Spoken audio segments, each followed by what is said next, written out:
How do you go from Majestic Bus Stand to Starbucks exclusively using footpaths? Well, this is the first step, jump over the barbed wire, because if you don't, you will have to go on the road. And this is a very busy area, lots of buses, cabs, auto rickshaws. But this is the first of many problematic spots on this journey that I took from Majestic to Starbucks. You can see it took me about 30 minutes, 2.4 kilometers. It's a nice little walk if you can actually use the footpath, which in many cases, unfortunately, you can't. So this is the first, you can see the red spot here, the first problematic spot that I identified on this little adventure that I took. Here's the second problematic spot we're at right now with these red buses on the right side, and pedestrians are walking on the left side of the road because they don't realize there's actually a footpath that they could use. So you can see a lot of people are using this path on the side of the road, which isn't very safe. But if you cross over to the other side, there is actually a footpath that has been built by the city.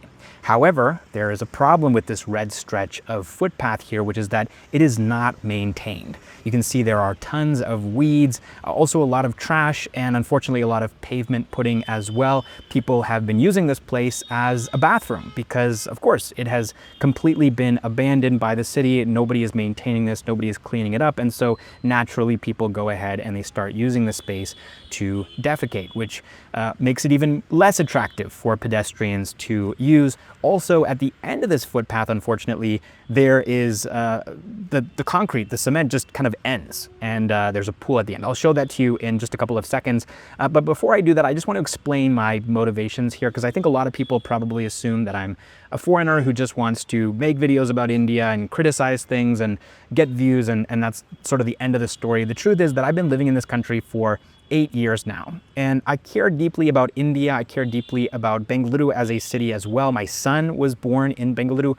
My wife is Indian, and I consider India to be my home. And so these videos are more so just a representation of my desire to see India, and specifically Bengaluru, but India in general as well, improve, get better. I want to point these issues out because I think a lot of people just don't even realize that spots like this exist, right? They go about their day-to-day life.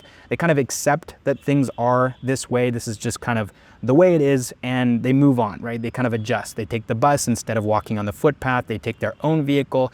They take a cab, right? But what if we could actually walk in our cities here in India? I think that would be amazing. I think that would be incredible. And so I want to see that happen. And for me as a content creator, this is the way that I know how to get there, right? Just pointing these things out, saying, look, this is an issue. This is a place that needs to be worked on, improved. And hopefully things actually do improve. Hopefully things get better. I'm an optimist, and so that's just how I approach situations, very optimistically.